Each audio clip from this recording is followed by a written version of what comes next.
Hello ladies and gentlemen, I'm bringing you a game cast today between myself and another quality platinum player. Sometimes people watch some of my videos and say, you don't micro quite like a grandmaster. I'm like, that's because I'm just trying to learn to be a grandmaster. I'm not actually there yet. So anyway, I do make a platinum mistake, not exactly a newbie mistake, but maybe something in the middle in this game. Yet I think Zerg is the toughest matchup, especially late game for Terran, though Protoss also is pretty tough. Of course, Terran versus Terran, you can't really say that one is the advantage since they're the same, but I just feel like late game units, Zerg and Protoss have a better late game powerhouse, full amount and variety of units. What do Terrans have? They have battle cruisers and you know, maybe you could say nukes, and maybe you could say one shot Thor. I mean, that's about it. I mean, I think that perhaps the real late game Terran plan is to do a lot of drops all over the map at the same time.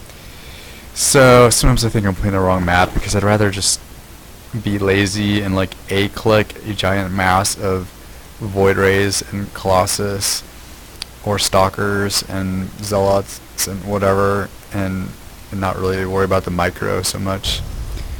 Also, you know, even with Zerg, it's a lot easier I think to click, you know, a bunch of Ultralisks and the micro with Broodlords and Corruptors. It's not that hard. So an early game push, that's what you have to do. The good thing about early game push is that means you get to play more games because the games tend to go faster and you usually win if you do the early game pushes with Terran. And actually I play Terran versus Terran that way too, because I just don't like the really long drawn out game. In Terran versus Terran, I'd rather play Zerg in a long drawn out game, even though I feel like Zerg has the advantage. It's just a little bit more fun. I feel like you're fighting your brethren when you're fighting the fellow Zerg. So anyway, there goes down that Overlord. But here's my platinum mistake. I decide to send out these two guys. They don't have the upgrade quite yet finished, and it was just a bad idea. If anything, I should have sent out my entire army to go take down the few Zerglings I knew were outside my base. So next time I'll probably send my whole army to attack. And see, here's a good reason why you want to do that though, because this Zergling ends up taking this tower, and you'll see later on that plays a role. But anyway, I finally got the upgrade. It was almost done when I had just attacked, and so now it's taking me a lot longer to do my Hellion drop because I wasted 2 Hellions, and I've got to make 3 more, and who knows what kinds of diabolical things the Zerg player's up to in this wasted time. And here's another platinum mistake. This poor mule was apparently did not hit the mineral patch with it, so what a waste. There he goes. But I know that Mutalisk can come out at the 9-minute mark, so I'm going to build a turret or 2, perhaps.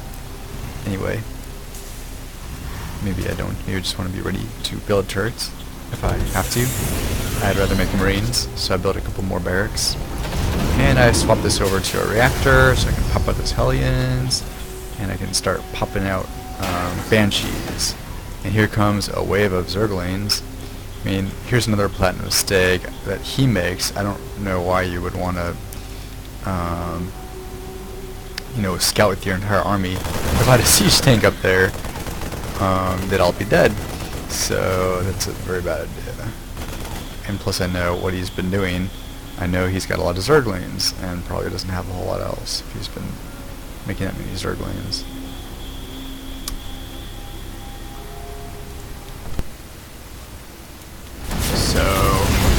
comes my little hellion drop, which he did not really know is coming. And you can see he's able to kill about 9. He had about 54 harvesters. Now he's down to 45. So popped up some mutas. Here's Zergling army. Was running back, but I think it's just scouting around. So he didn't kill my med back. I was happy to see that. But here's why that was helpful for him to have that one Zergling. I should have cleaned up the towers, and now he knows this is coming. However, it only gives him about 10 more seconds to prepare, and he brings out his mutas. He only has 2. He's making 2 more. So what do I go for? Spire. After I kill the queen off, go for the spire. So really glad I did this. As you can see, he's actually really low on gas. That's one great thing about the plane drop. If you can get him to pool his drones, then he might forget to put them back, or might not have time. Put them back on the gas, and he's got all this cash. But what good is the cash? He can only make ground units. He can't even really make any. He can't even really make any spores, because spores take gas, and I think they take gas. Maybe they don't. Okay. So at this point, he probably should have built 1,000 spores, and he's not getting any gas at his second, any gas at his first, hardly. Okay, now I put a couple of drones back onto the gas. But then he was able to kill that off because he did make an overseer, and overseers are very expensive. It costs so much to make these guys. And the beautiful thing about this attack is that when a Zerg player sees this coming at you, what is he supposed to make, honestly? I mean, okay, should he make Zerglings? Well, no, not really, because Zerglings aren't going to do that well against this many Blue Flame Hellions and Marines and Banshees. Is he going to make mutas? Well, maybe. Mutas can kill everything here, but not these Marines. Is he going to make Banelings? Well, Banelings would be helpful, except the choppers can kill at least some of them, and they're not great cost efficiency versus Hellions, plus he needs gas for that. He doesn't even have a Baneling building, whatever it is. So what is he supposed to make? Hydralisks would be nice, perhaps, but he doesn't have. No one hardly ever makes that. Roaches, that's not going to do anything against the Banshees. And probably should have popped up a med back to support my group. I'm not very good at building units while it's hacking. I don't know if I had my starport hotkeyed. Oh, I did. Look at that. Yeah, I definitely should have built 2 med backs and sent them in on this attack, and that would just guarantee the victory. But at this point, you can tell that things are going pretty well. The only thing that really could have done is build a bunch of spores and spore crawlers and spore pods, or